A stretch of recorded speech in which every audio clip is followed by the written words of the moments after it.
Hello, and welcome back to the Spring to Life podcast. I'm Caitlin. I am your host. I'm also a hormone health coach, a fertility awareness educator, and a Pilates instructor.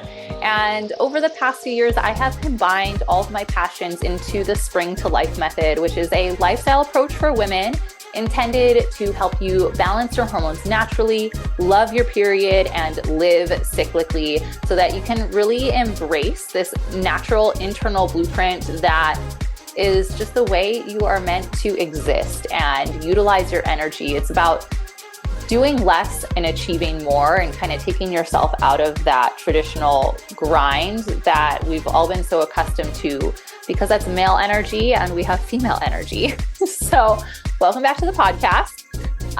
If you are not already following the show or subscribed to my channel, make sure you do so that you can get notified when a new episode releases. This week, I want to talk about my red flags as a hormone health coach. We are talking about embracing the 80-20 lifestyle. I wanted to talk about this because last weekend I was making dinner on Saturday and I made frozen chicken strips and fries. And we also had a salad on the side.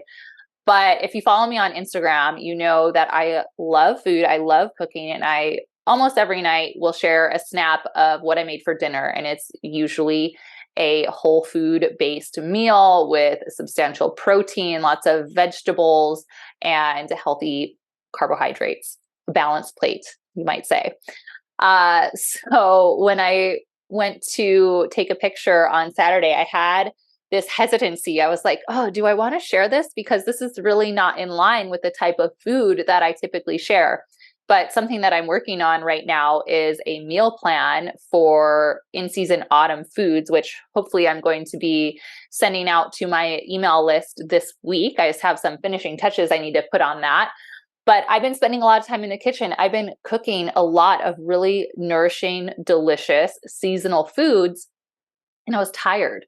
I tackled a couple other projects in my house. I cleaned out my laundry room and my pantry, and by the time dinner rolled around, I just really didn't want to cook what was on the menu. So I pulled those frozen foods out, and I try to buy the lesser of the evils when it comes to frozen foods. I've been really into these Real Good chicken strips. They're gluten-free. The chicken actually tastes good. It's not like that, like compressed, like weird chicken nugget meat. And so I try to do my best. I try to avoid seed oils when possible, but a lot of times when you're buying frozen foods, you're going to be getting some type of seed oil, like sunflower oil or something like that.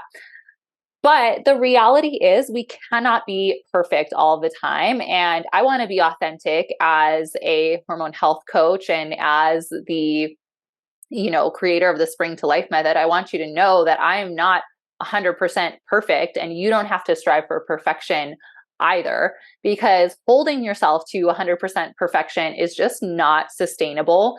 Perfection is literally the enemy of progress, and it can lead to self-deprecating thoughts and feelings of failure. I think this is something like mentally that I really had to overcome, especially coming from a background as a ballet dancer. There is such an emphasis on perfection and on the visual and like what you're seeing in the mirror. And it can lead to, like I said, self-deprecating thoughts, like negative self-talk, and also just kind of like this paralysis. Like you don't want to take action because you don't want to fail, even though if you don't do anything, you're not going to get any further.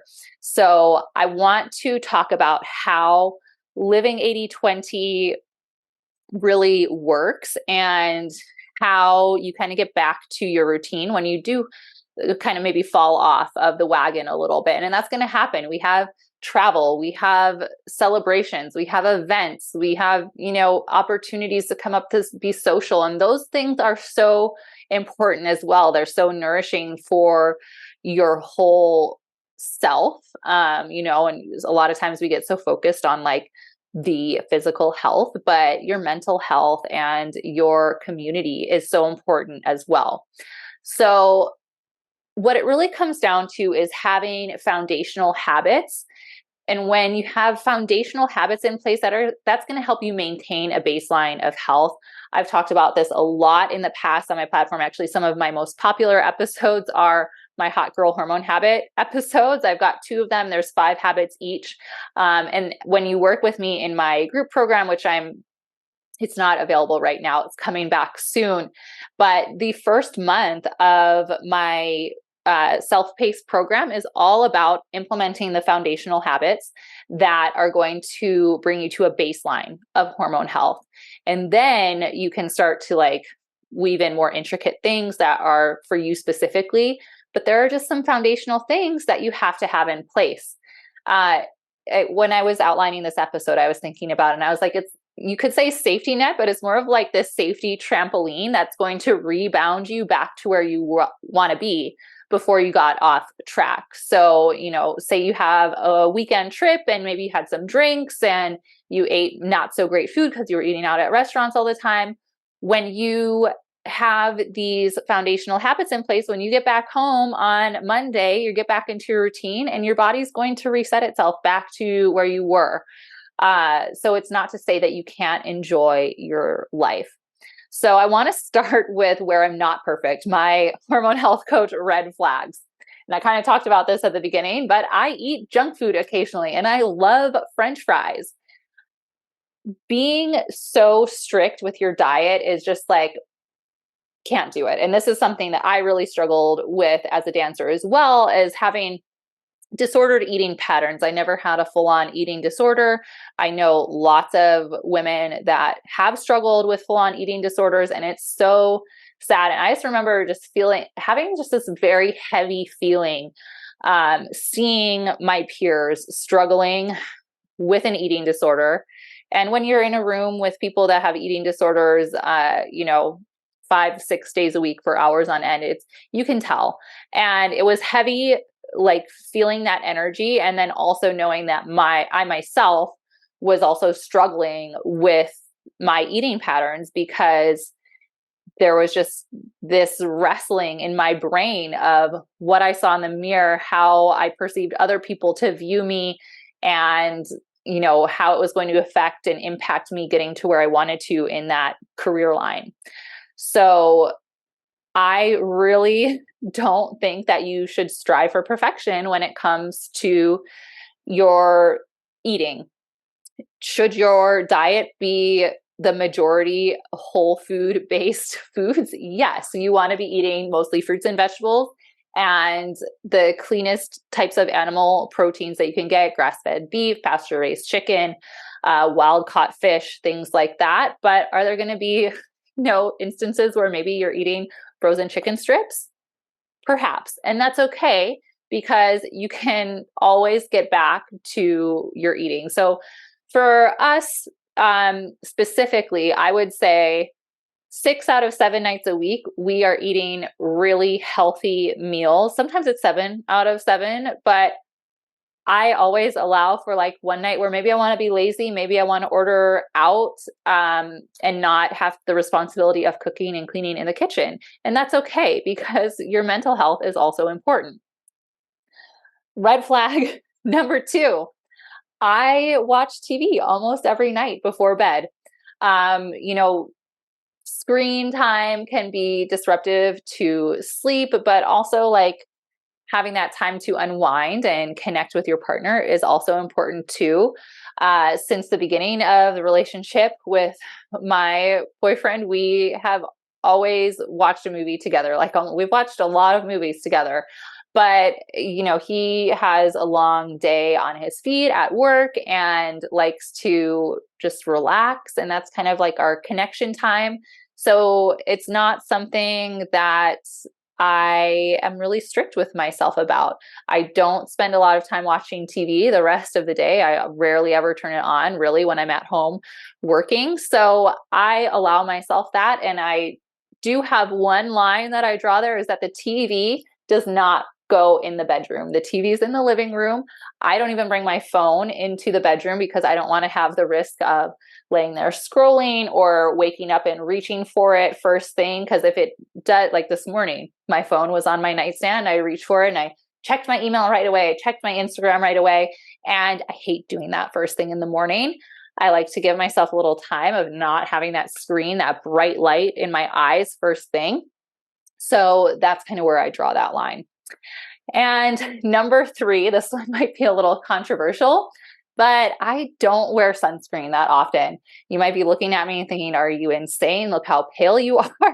And maybe I am, but I just don't wear sunscreen that often. If I know that I'm going to be out all day in the elements, then yes, I'm going to bring some mineral sunscreen with me. I'm going to make sure I have some SPF on my face and on the exposed skin. But on a daily basis, I don't really wear sunscreen. And this did not always used to be the case. And if you are familiar with Holistic with Heidi, she's got a great podcast where she interviewed, I'll have to link it in the show notes. I can't remember exactly his name, but she's got a great episode on seed oils and the correlation between consuming seed oils and the incidence of sunburn. Now, obviously, like I know how pale I am. Is it possible for me to get sunburn? Yes, absolutely. But with the reduction of seed oils in my diet, I do not get burned nearly as bad as I once did. And it takes a lot more time in the sun for that to happen. Now, do I still want to be careful about like getting sunspots and things like that? Yes, of course. I take care of my skin. I'm honestly a little bit obsessed with skincare, but there are so many benefits to getting that vitamin D. And it's not like I'm not outside. I have work to do. I'm not sitting outside all day, every day. So when I do get that time in the sun in the morning, I don't have sunscreen on because I want to get that vitamin D. I want to get that sun exposure. And it's so great for your circadian rhythm as well. When I do wear sunscreen, it's a mineralized sunscreen that doesn't have any of the toxic BS in it. So those are my 3 red flags as a hormone health coach. I eat junk food occasionally. I watch TV almost every night before bed, and I don't wear sunscreen that often. Now, I talked about that safety trampoline that bounces you back. There are some things that I'm a stickler about no matter what.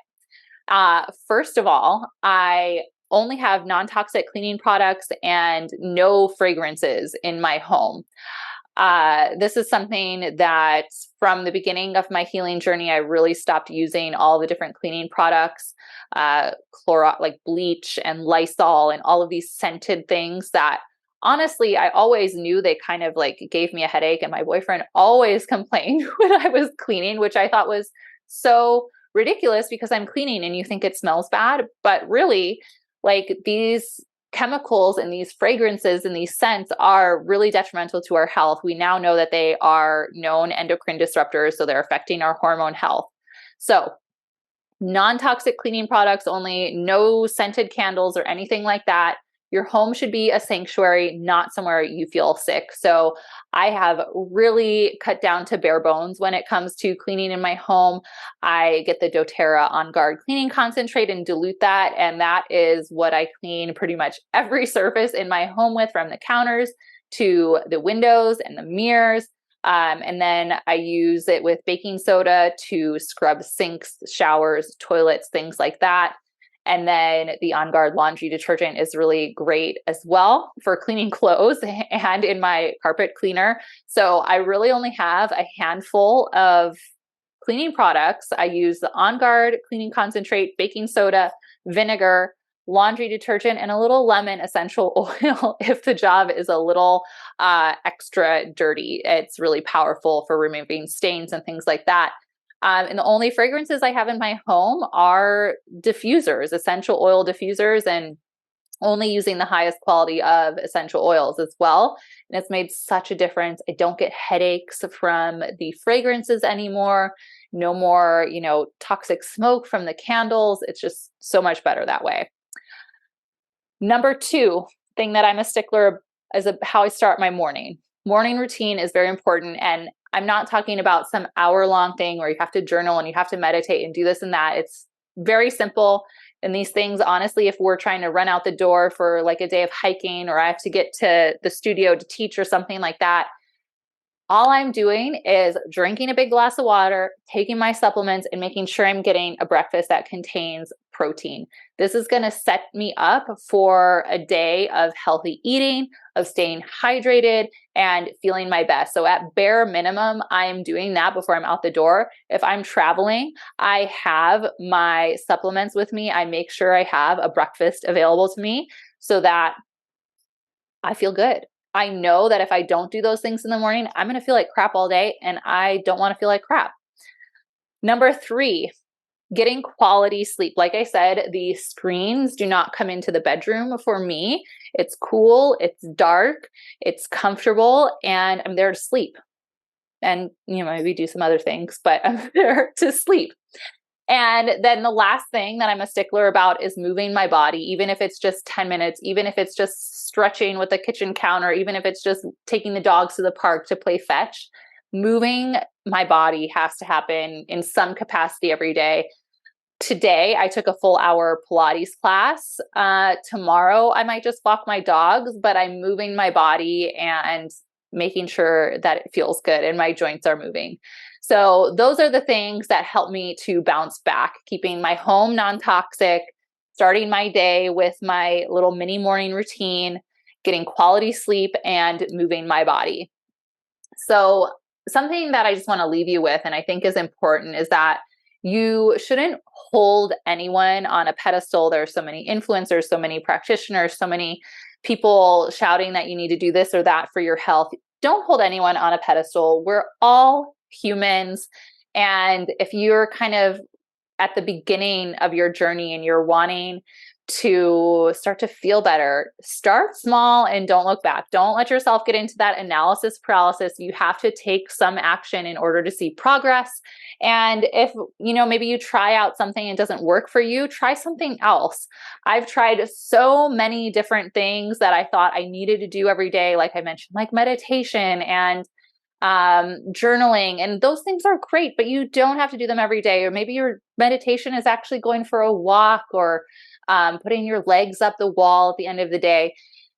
You have to individualize your experience and you have to make it something that you enjoy. Otherwise, it's not going to be something that you come back to. But I promise you that when you really commit to these practices, whatever they are for you, and you start to notice some change in your body, you're going to crave returning to that. And you're going to make it a habit, make it a routine, make it a ritual. And that is where you're really going to see progress. And progress takes time. I want you to remember that too. All right. That's it for today.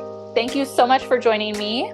And like I said, if you're not already subscribed or following the podcast, make sure you do so you can get an alert every time a new episode drops. Make sure you're following me on Instagram. I'm at Spring to Life Method.